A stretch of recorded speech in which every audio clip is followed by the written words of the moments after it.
দেখুন বন্ধুরা, দেখুন এই 2-3 দিন একসের দেওই হইছে। এই যে দেখেন দেওইতে সব কিছু তলাই গেছে। এই দেওয়ের মধ্যে মোরা যাইতেছি কচু করতে। হেই কচু মোরা রানমু, হেই আমরা বেবাককে দেখ। কি খবর লিজা, কচু করতে যাবা? হয় তো এখন যাম কচু করতে, আমার লাগে। আচ্ছা তাই চলো। এই যে দেখেন আমাগো রাজহাঁস, এই রাজহাঁস গুলো এখন ঘাস খাইবে, সেই জন্যে বেদিকেই গেছে। এখন কোনখান দিয়ে নামবে, কিন্তু নামার কোনো জায়গা পাইতে আছে না, সব বৃষ্টিতে তলাই গেছে। লিজা এখানেই তো জন্মের মতন কচু আছে না? হয় তো অনেক কচু দেখো, এই যে পুরো এই জায়গাতে ভরা একদম। এই জায়গাতে এটা নিয়ে নি। হ্যাঁ হেলে ই করো, এই জায়গায় দিয়ে কাটার চেষ্টা করো। এমনি কাটো, কতটিখানে কচু কাটিয়া লইল, বেশি উড়ে কাটতো বুঝছো।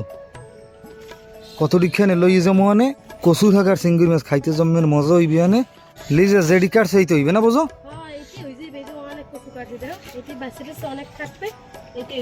এই আইতেছে কচু লইয়া, এইলো আমাকে রোড। লিজা আন কচুগুলোর তো বাঁচিয়া ভালো করে ধুইতে হইবে নাকি?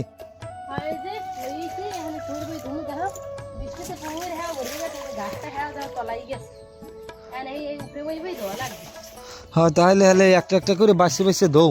আর এই কচুর পাতাগুলো তো আমরা আজকে রানবো না, রানবো আমরা তো ডান্ডিগুলো রানবো না।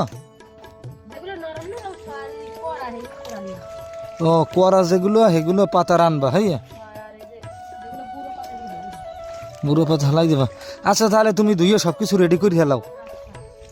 এই যে দেখেন মগো কচু দেওয়া হয়ে গেছে। তো এই কচু কিন্তু একটা জিনিস আমাকে কেনা লাগে না, ঠিক আছে? মোরা বরিশালি আর এরকমের ফ্রিতেই খাই। এই যে দেখেন কত সুন্দর কচি কচি, আর এইগুলো মোরা কাল কুটতে লমু সুন্দর হয়ে। এই যে দেখেন কত সুন্দর করে করতে আছে। আর কচু এগুলো কিন্তু বুন্ন কচু, আমরা হ্যাঁ আর ছোলা ফেলান লাগে না। আর এই যে আগামাতাগুলো হালাই দিলে হয়, আঁশগুলো হালাই দিলে হয়। একটা নরম দেখছে কত, কিন্তু মগো কেনাও লাগে না। মগো বরিশালে এরমের কচু জম্মের মতন পাওন যায়, আনাসে কানাসে জম্মের মতন হইয়ে থাকে। নরম নরম পাতাগুলো লইয়ে লম, এগুলো একদম সেদ্ধ হয়ে যাবে। আর এগুলো একটা নরম।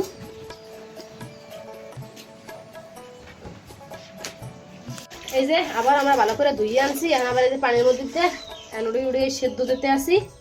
এই যে দেখেন এগুলো সবগুলো আর হিজি হেলাবা। আগে পানি গরম দিয়ে দিয়েছিলাম, হয়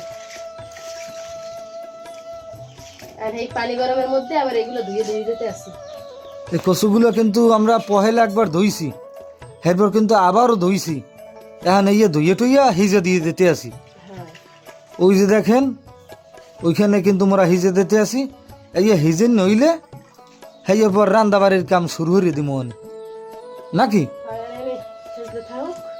এই যে এখন মোরা পেঁয়াজ রসুন কাটতে লমু, কাটতে এবার এগুলো ব্লেন্ডার করে আনমু। হ্যাঁ পেঁয়াজ রসুন কাটতে ব্লেন্ডার করে দিলে মনে হয় ভালো হয় নাকি? হয় এমনি ই করে দেওয়া যায় না? দেওয়া যায়, ভালো হয় না বেশি।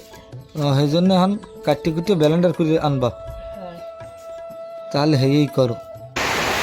এই যে পেঁয়াজ রসুন আদা এবার আরো কত কয়েকপদের মশলা আছে, সবই আমি একলগে এই যে ব্লেন্ডার করে লইতে আসি। এই দেখেন মগো কচু হিজেন নে হইয়ে গেছে। আর এগুলোর একটা হাইট হাইয়া নরম হরি হালামু। লিজিয়া আজকে কচু রান্দাটা করলাম জন্মের মজা হইবেন, কি কও? আর ওদি একালে অল্প টুখান হয়ে গেছে। ও দেখেন একাল হিজেনের পর একাল অল্প টুখান হয়ে গেছে, একালে মদা মদা হয়ে গেছে। মগো কচু সেদ্ধ হয়ে গেছে, আর মোরা কড়াই দিয়ে দিলাম চুলার উপরে। কড়াই গরম হয়ে গেলে দিয়ে দিব তেল। এই যে কড়াই গরম হয়ে গেছে, তেল দিয়ে দিলাম। এই সয়াবিন তেল কিন্তু মোরা দিয়ে দিছি। মোরা যে শালুন রান্ধি সবই সয়াবিন তেল দিয়েই রান্ধি। এই যে ব্লেন্ডার করে এখন সব মশলা দিয়ে দেবো। মোরা মশলাগুলো কিন্তু একলাগে এই ব্লেন্ডার করে আনছি, বাড়াবাড়ি ব্লেন্ডার করে আনছি, ঝামেলা শেষ। ওই না কি কি ব্লেন্ডার করছো তুমি?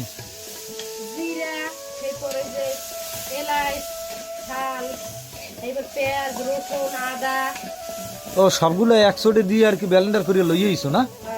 বাড়া লাগে না একসাথে। যাক ভালো হইছে। আর রসুনটা কিন্তু একটু বেশি দিছি, কারণ এই কচুতে কিন্তু একটু রসুন বেশি দেওয়া লাগে। হ্যাঁ হ্যাঁ নইলে আবার গলা ধরতে হারে আবার অনেকে আবার কইবে না নে লাক্ষার বউতে ধরে না গলা আর ওই 1.5 ঠাসার কচুতে ধরবে গলা। এখন আমার সুন্দরী আর কি কচু জিনিস মজা লাগে দেখুন কচু জাতীয় জিনিস একটু গোস্ত গোস্ত স্বাদ লাগে আর কি। কচু কো বা কচু বই কো বা এমনি এই যে বাজার থেকে কিনে আনে গাড়ি আরো কয়েক কথা আছে না। এই যে মশলা কষানো হয়ে গেছে, এখন দিয়ে দিলাম এই চিংড়ি মাছ। এবারে এই যে চিংড়ি মাছ আবার বাটি রাখছিলাম, এই চিংড়ি মাছ বাড়াও দিয়ে দিলাম। বাড়তে দিলে আবার একটু মজা বেশি লাগে। আর এইগুলো এখন ভালো করে ভাজতে লইতে হইবে, ভাজতে দিয়ে দেবো পানি। এই যে মুখে মশলা কষানো শেষ, আমি দিয়ে দেবো পানি। পানি কি এই দিলে হইবে না আরো দিতে হইবে? একটু দিতে হইবে। এই যে পানি দিলাম, এখন দিয়ে দেবো হলদি মরিচ।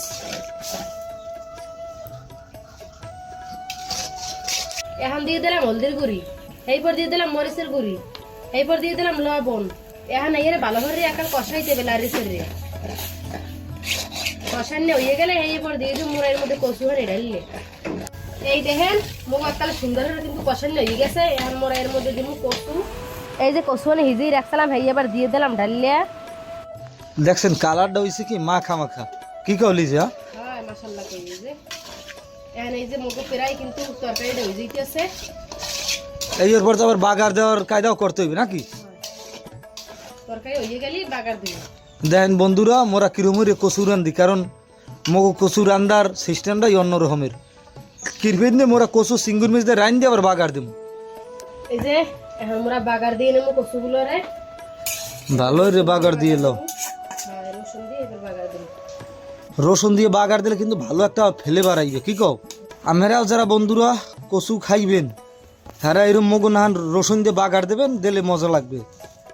আর সব কিছু কিন্তু মাটির চুলায় রাঁধতে বেশি মজা লাগে। মোরা কিন্তু যা কিছু রান্ধি বেরি সব মাটির চুলায়।